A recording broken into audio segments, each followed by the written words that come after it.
ఎవరా నువ్వు?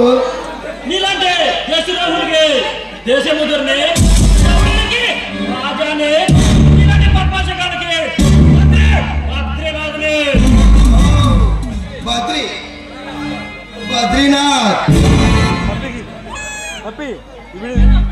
ఎలా పేరు వినగానే గుండెలు ఆగిపోయినాయా? నా స్థానంలోకి వచ్చిన ఈ గుండె ధైర్యాన్ని మెచ్చుకుంటున్నా. నీ అభినందనలు పొందడానికి కదా నేను వచ్చింది. మరి ఎందుకు వచ్చావురా? సరదాగా నా చేతిలో చద్దామనా? బద్రీనాథ్ ఆలయపై పడ్డ నీ కళ్ళు పీకి అన్నగారి ఐ బ్యాంక్ డొనేట్ చేద్దామని వచ్చాను. ఏ బద్రీ, నువ్వు ఎవరితో మాట్లాడుతున్నావు అర్థం చేసుకో. తెలుసురా ఒక దేశద్రోహితో అని. కాదురా, ఈ సకల చరాచర సృష్టిని నా కడగంటి చూపుతో సాధించగల ఈ ప్రపంచ మేధావి టైగర్ భాషతోనని మర్చిపోకు. నువ్వు చేస్తున్న అరాచకాన్ని ఆపడానికి వచ్చిన ఈ బద్రీకి తెలిసిందల్లా ఒక్కటే, నరికి ఆ రక్తంతో పుడమి తల్లి పునీతం చేస్తాను.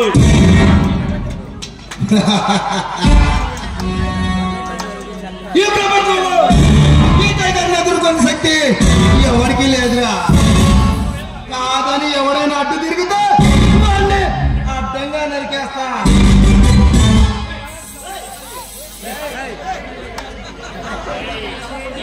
నీ రహస్యానికి నిన్ను చంపడం పెద్ద పని కాదు. నిన్ను చంపడానికి వచ్చిన చోడాపల్లి కుర్రోండి రేపల్లె దాదాని గుంటూరు మొదలండి.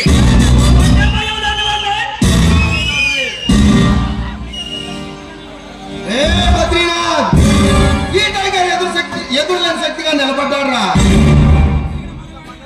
ఎవడైనా ఎదురు తిరిగిన ఇంతవరకు ఎదురు తిరిగి మరగాడు ఎవడు పుట్టలేదు. నీ చిగర సమరంతో ఈ రోజు భూస్థాపితం చేస్తాడు ఈ బద్రీనాథ్. నీలాంటి బంది పట్ల భర్త పడతాడు ఈ బద్రీనాథ్. రే బద్రీనాథ్, ఇప్పటి వరకు చిన్నవాడివని లెక్కి చెప్పినట్టు చెప్పా. ఇక నీలాంటి వాడికి మరో ఛాన్స్ ఇవ్వకూడదని డిసైడ్ అయ్యా.